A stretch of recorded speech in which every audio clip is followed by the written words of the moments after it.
Hi, Dennis Weiss for Eagle Communications. We're here at the Eisenhower Presidential Library and Museum with our new show, Why Like Ike? Yes. I know you like Ike. Absolutely. I can see the button.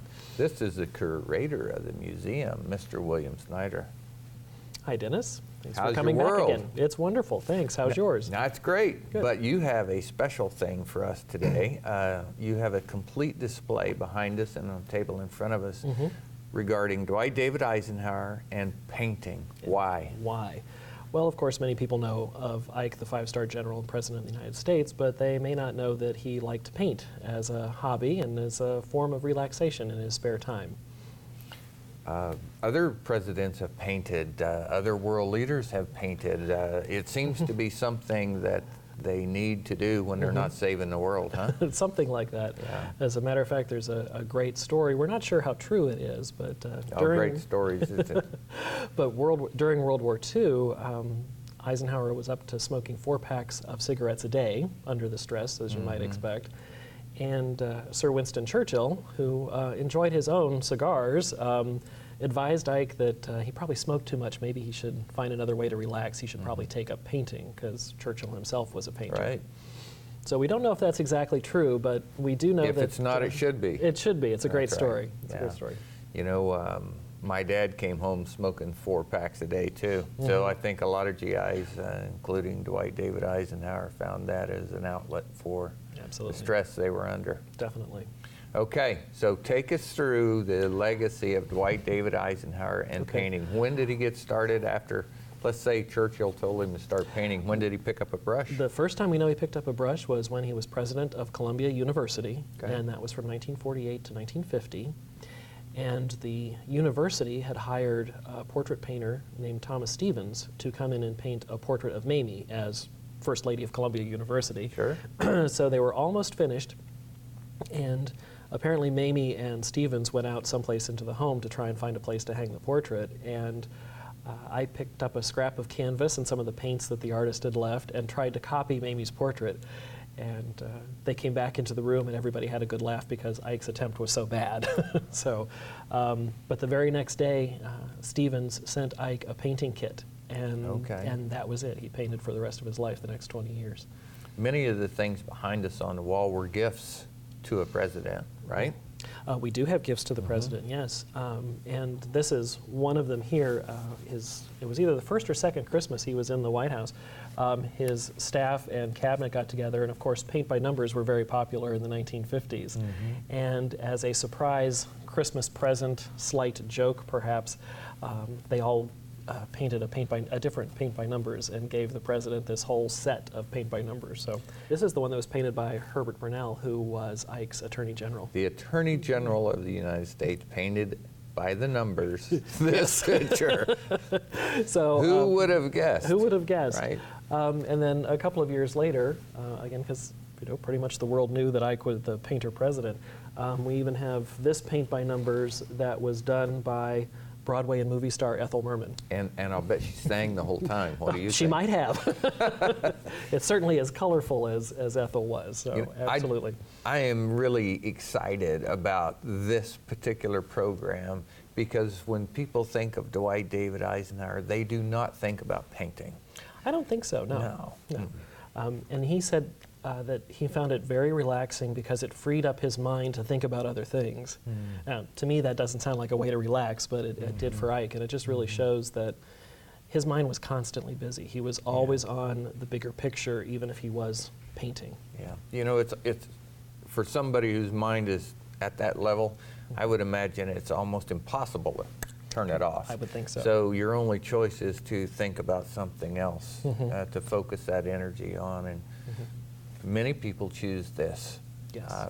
You know, every time we film one of these shows, we talk about relevance, and gosh, this opens up Dwight David Eisenhower's relevance to a completely different layer of our community, wider community. And I think particularly relevant right now, just came out not too long ago, was the movie The Monuments Men, about recovering the art after World War II that the Nazis had looted. Many people don't know that Eisenhower was instrumental in setting up that group so that he really felt that art belonged, with its original owners or in its original country where it was created. And Later, while he was in office, many folks may not know this either, the United States did not have a National Performing Arts Center. So what we call the Kennedy Center now, we have thanks to Ike and Mamie Eisenhower. They really led the charge to get that built. So, you know, the arts and culture were very important to the Eisenhowers. You know, I thought about the Monuments Men quite a few times since we had Robert Edsel here and interviewed him and thought about the comments. And I think about what you just said about it was important to Eisenhower to undergo that return of that property to the owners.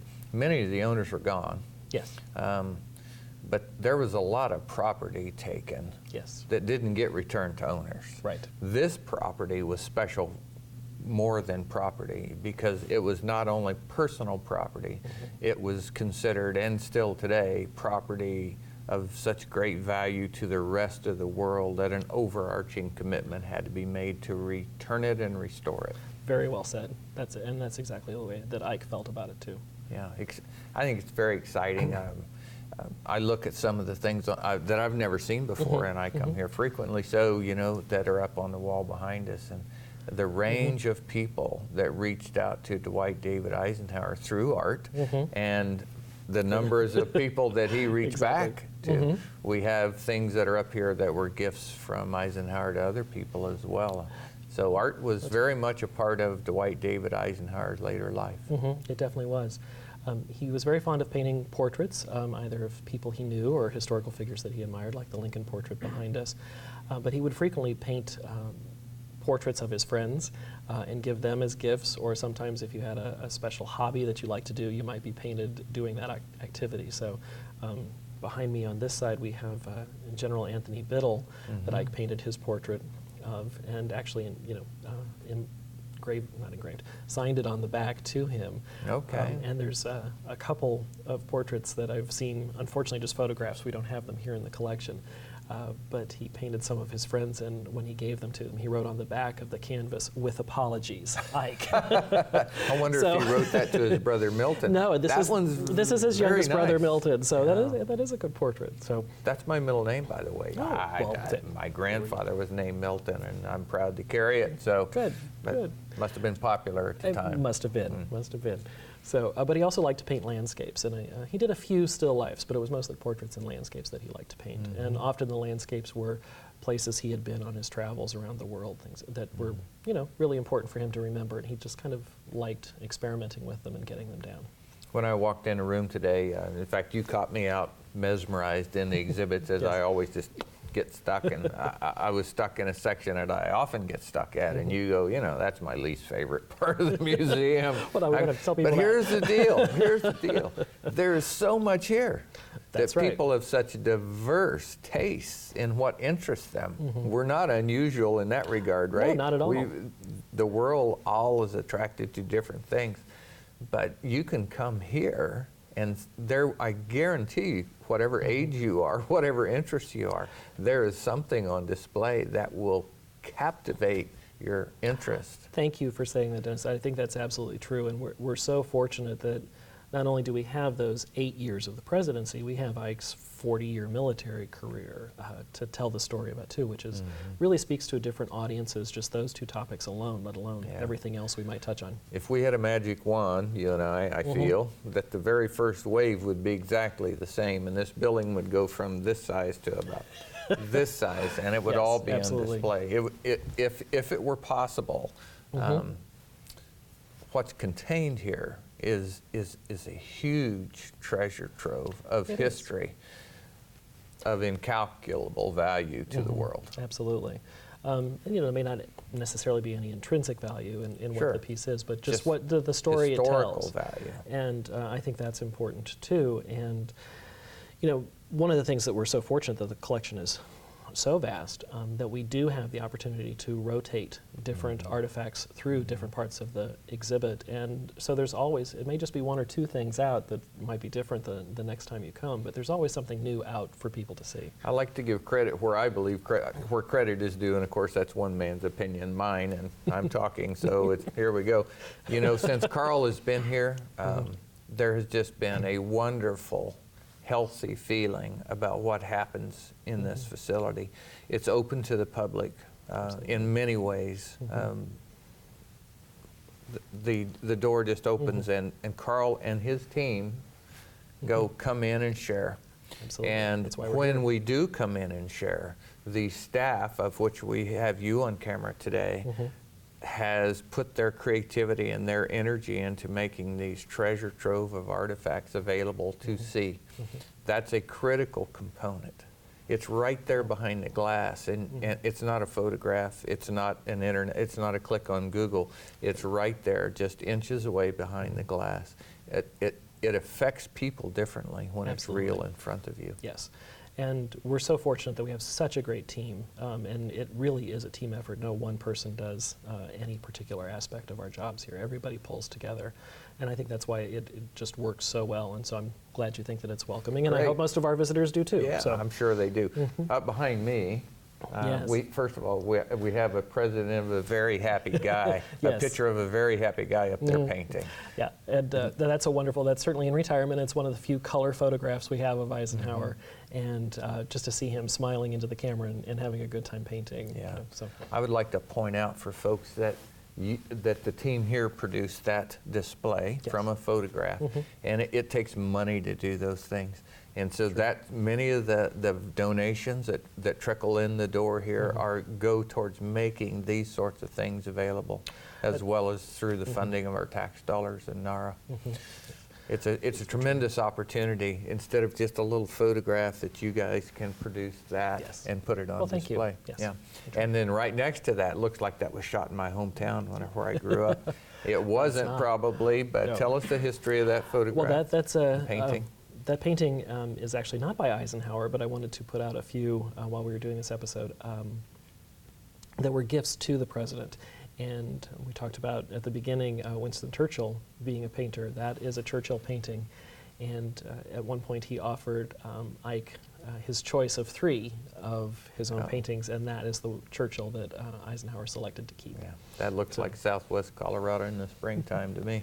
It's a beautiful painting. We're very fortunate to be able to have that. Yeah. So, it is. Well, okay. So there's one we haven't talked about as we near the end of the program that should be an inspiration to everybody watching. could I talk about one other one that we haven't talked about Absolutely. first? Yes, Would that be okay? yes. Well, behind me on this side, we have a wonderful painting that was done in the late 1950s by Native American artist Oscar Howe. And he was actually featured on the television show This Is Your Life in 1960. Oh. And the producers, as a surprise to Oscar Howe, their guest on that episode, they secretly purchased that painting from Mr. Howe's wife to give to President Eisenhower. And so Oh, that I was see. presented to Eisenhower as part of that program. So we're very fortunate to be able to have that in the collection too, because again, it's just such a range of artwork that we have in the collection.